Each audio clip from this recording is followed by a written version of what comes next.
What's up, guys, and welcome back to another episode of Keeping Up with the Commanders. It was another jam-packed week for the Washington Commanders, second week of the offseason, and so much stuff has already happened, and so there's so much stuff to look forward to in the next few months and throughout the rest of the offseason as well. So today, we're going to be giving updates on the offensive coordinator search for the Washington Commanders. We're going to be giving updates on the selling process that Dan Snyder and Jeff Bezos. We have an update there between those two. Also, we're going to talk about another Washington Commander that got elected to the Pro Bowl after he was put as an alternate, and then now since a player said he won't be able to play due to an injury, Washington Commanders now have 5 Pro Bowlers that are going to play in the Pro Bowl. Then we're going to talk about the Senior Bowl a little bit, as 4 Commanders assistants were elected to coach in the Senior Bowl, so that is great news to hear. And then we're going to cap it off with some championship game predictions, because the championship games are now set. The 49ers play the Eagles and the Bengals play the Chiefs, so we'll end it with that as well. But yeah, let's just get started with some of the offensive coordinator candidates. We talked about Darrell Bevell, I believe, a little bit last week, the Dolphins quarterback coach. And then I think like a day or maybe 2 days before his interview, he declined before setting one up. So, yeah, that's unfortunate. But then also the Dolphins running back coach, Eric Studsville, he seems to be one of the main front runners for this upcoming position of being the offensive coordinator. He was the co-offensive coordinator for the Miami Dolphins in 2021, and he was the run game coordinator there too. Again, he's the running backs coach in Miami. He was with the Broncos and the Bills from 2004 to 2009 with Buffalo, and then 2010 2016 with the Denver Broncos. He's also spent time with the Bears and the Giants as well. He's most infamously known for calling the screenplay into the Dolphins' own end zone that one time back in 2021, which ended up being a safety.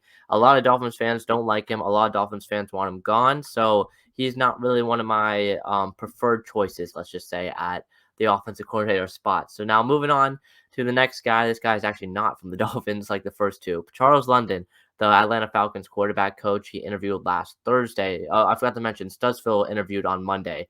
So I believe that's going to be the day before this episode comes out, but it's today for me because I'm recording it on Monday. But Charles London is interviewed last Thursday, and he's also a front runner for the position as well, I would say, because there's been a lot of talk about Charles London. I know the Falcons, they have a great run game over there. They ran the ball a lot this season in Atlanta, so I think since Washington and Ron Rivera like to do that 2-1 run-pass ratio thing, I think Charles London would be probably a pretty good fit if Washington wants to do that. Another guy, Pat Shurmur, the former Giants head coach, and most recently the Broncos offensive coordinator from 2020 to 2021. He was the NFL Assistant Coach of the Year in 2017. A lot of experience going all the way back to 1990. He also interviewed last week as well for the position. So those are pretty much the 4 guys, I would say. Oh, and then you have Thomas Brown as well, who interviewed last week, or maybe it was on Monday or last week, but he interviewed as well for the position. He's the Rams tight end coach. So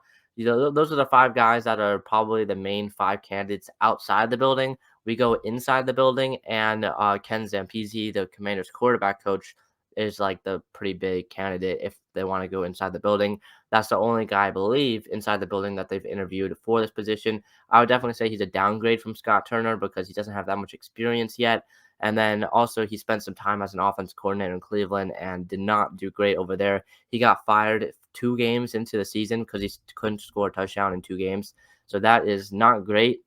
You'd also bring a very similar play calling and style to the offense that we had last season, with Scott Turner. So it's not that great, I would say, if we do bring in Ken Zampese. But again, that might be what we have to do because Ron Rivera will probably be fired at some point in the middle of next season unless something dramatically changes. So it's not really a very appealing spot. If that wasn't the case for Ron Rivera and Ron Rivera's job was secure, this definitely would be one of the more intriguing spots to be an offensive coordinator with the amount of weapons that we have. Terry McLaurin, Jahan Dotson, Antonio Gibson, Brian Robinson, Curtis Samuel as well, who we used this year as like a Deebo Samuel. So again, if Ron Rivera wasn't on the hot seat, this would be a very intriguing place to be an offensive coordinator. But again, we already had Ben Johnson decline, Darrell Bevell decline. It's not looking great for the top candidates that could be also could be head coaches at some point in the next few years as well. Some other candidates that have recently showed up: Greg Roman, he stepped away from the Baltimore Ravens as their offensive coordinator, and he was assistant coach of the year in 2019. He's had a great run game in Baltimore for like pretty much ever since he was there going back to 2019. Every single year Greg Roman was the offense coordinator in Baltimore, they had a top 5 run game with having the number 1 run game in the NFL twice, which is incredible. So if we want to do that 2-1 run pass ratio stuff that Ron Rivera has been talking about, then Greg Roman would probably be the best choice, but I don't really see it happening. I think Greg Roman might step away from the game for a year, is what I feel like what the message that was sent when Greg Roman stepped away from the Baltimore Ravens, but nothing confirmed there. And then Byron Leftwich fired by the Tampa Bay Buccaneers early last week.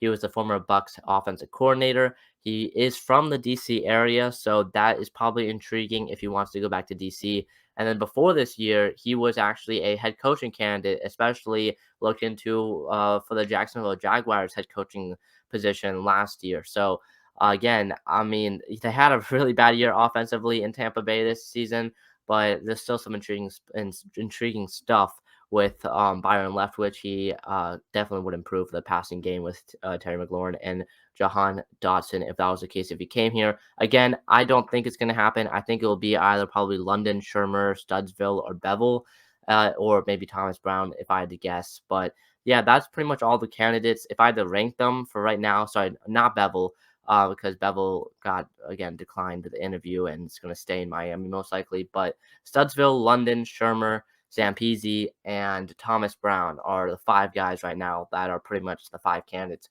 to get the job. If I had to rank them, I'd probably put Charles London at 1. Sorry, no, Thomas Brown at 1, the Rams tight end coach.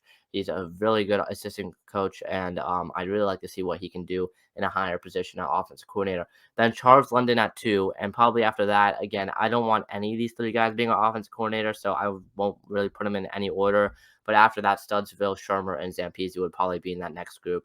But yeah, the 2 guys that I would want, Charles London and Thomas Brown, would probably be the 2 that at this point in the hiring cycle, I would like to have as our offensive coordinator.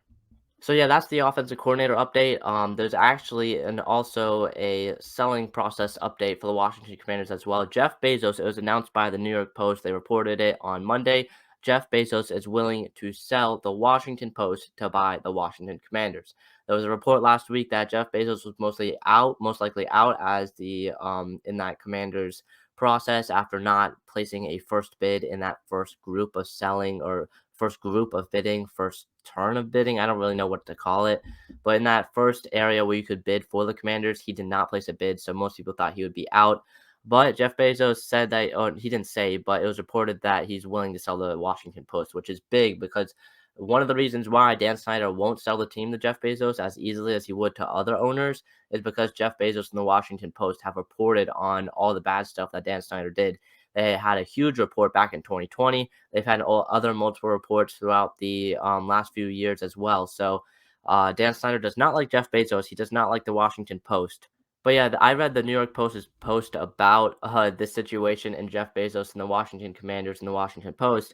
And a little snippet I want to read out here is from a anonymous source or a source close to the situation. He said, "I think Bezos's people could go to Dan and say as a gesture of goodwill, we are selling the paper. I think that would go a long way with Dan," which is pretty big because that means Dan's influence on the Washington Post and Jeff Bezos possibly selling it is pretty big. And I know Jeff Bezos has also been reports about him slowly going farther and farther away from the Washington Post. So him selling it has become more and more likely in the last few years as well, even without this Washington Commander stuff. So that is pretty interesting. Again, so far, I think the front runner is still Josh Harris, the owner of the Philadelphia 76ers. He's still the front runner. Again, I said this last week, but Dan Snyder wants $7 billion for this team, and the most someone was willing to give him so far is 6.2 or 6.3 billion, which is definitely underneath what Dan Snyder wants. So it'll be interesting to see what happens. A new owner would be before free agency starts, most likely, is my guess, if there is a new owner, and free agency starts on March 15th. So something's going to happen in the next 2 months.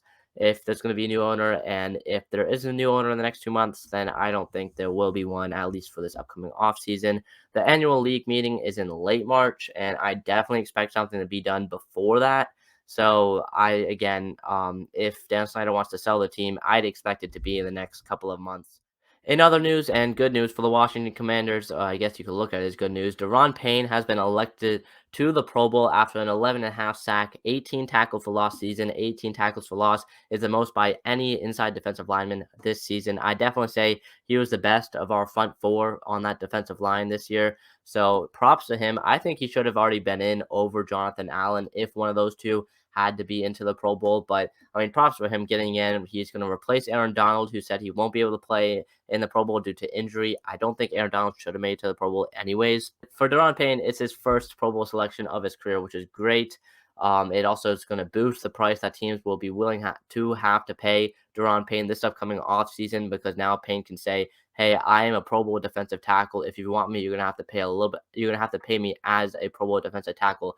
So that's definitely going to raise the price for Daron Payne this offseason, which is not great. If you look at it on the Washington perspective, I still hope that we re-sign him, but I feel it's becoming less and less likely. But yeah, Daron Payne elected to the Pro Bowl, 5 Pro Bowlers for the Washington Commanders this year, which is just huge. All right, moving on to the next thing. 4 Commanders assistant coaches will be elected to coach in the Senior Bowl, which is great. The Senior Bowl, in case you don't know, is an all-star game for rising NFL draft prospects. It was created by Jim Nagy to get more players and more prospects heard around NFL executives, NFL GMs, NFL scouts, and stuff, which is just great stuff that he does. But yeah, all these coaches will be coaching in a position higher than the position that they're currently in with the team. So right now, a lot of the pretty much all these coaches are assistants on the team, but they'll actually be coaching in a higher position. So Ben Jacobs will be the special teams coordinator for one of the Senior Bowl teams. Travell Wharton will be the offensive line coach for one of the teams.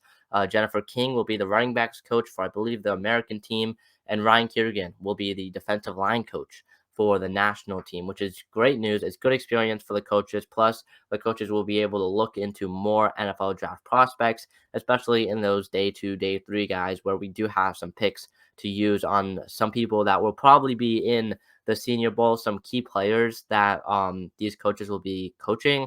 Wharton, again, who's coaching the offensive line, will be some players to look out for him is Blake Freeland out of BYU, DeJuan Jones out of Ohio State, and Jalen Duncan out of Maryland. Jalen Duncan was a guy I really liked, and before the season, I had him as a first-round talent, and I believe that he could go in the first round. But I haven't done anything on him yet after the season. I'll have to look at his film. But Jalen Duncan is definitely a guy that I would not mind on the Washington Commanders. And then Jennifer King will be the running backs coach as well. She's going to be coaching some guys like Chase Brown at Illinois and Rashawn Johnson out of Texas. And then Ryan Kerrigan, the defensive line coach, will be coaching Isaiah Foskey out of Notre Dame, KJ Henry out of Clemson, and Keon Brooks out of Georgia Tech. But yeah, these coaches will also be coaching other players as well. Among those are just some of the key names that stood out to me when I first looked at the roster. So great news for Washington, great news for the coaches as well, getting more experience. But yeah, overall, good job. And then finally, here to wrap up the episode, championship game predictions, the NFC Championship, the 49ers and the Eagles, the AFC Championship, the Bengals and the Chiefs. It was a great weekend of games, hoping for another great Sunday of games this upcoming Sunday as well. We'll start off here with the 49ers and the Eagles. I have the 49ers by 4 points. The 49ers coming into this playoffs were my Super Bowl team. I have them going to the Super Bowl. And even though I am less confident in them beating the Eagles than I was at the beginning of the playoffs, I still think I'm gonna stick with them. I have the 49ers by 4 points there in the NFC Championship game. And in the AFC Championship game, the Bengals and the Chiefs, a rematch of last year's AFC Championship. Give me the Chiefs by 1. I also had the Chiefs making the Super Bowl before the playoffs started. So I had the Chiefs being the Bengals in the AFC Championship game in my predictions, and I'm still going to stick with them here. Although once more, I am less confident in the Chiefs being the Bengals, especially with Patrick Mahomes' injury. But yeah, that's it. So I'm predicting a 49ers Chiefs Super Bowl, the rematch of Super Bowl 54, which is going to be a great game if that does happen. But really, I'm fine with any team winning the Super Bowl out of these last 4 if it's not the Eagles. But yeah, that's pretty much it for this episode of Keeping Up with the Commanders. Next week's episode will be an interesting one because let's just say it's going to look a little different on this podcast. I'll just say that. But yeah, thank you guys for watching another episode of Keeping Up with the Commanders. See you guys in the next one. Peace.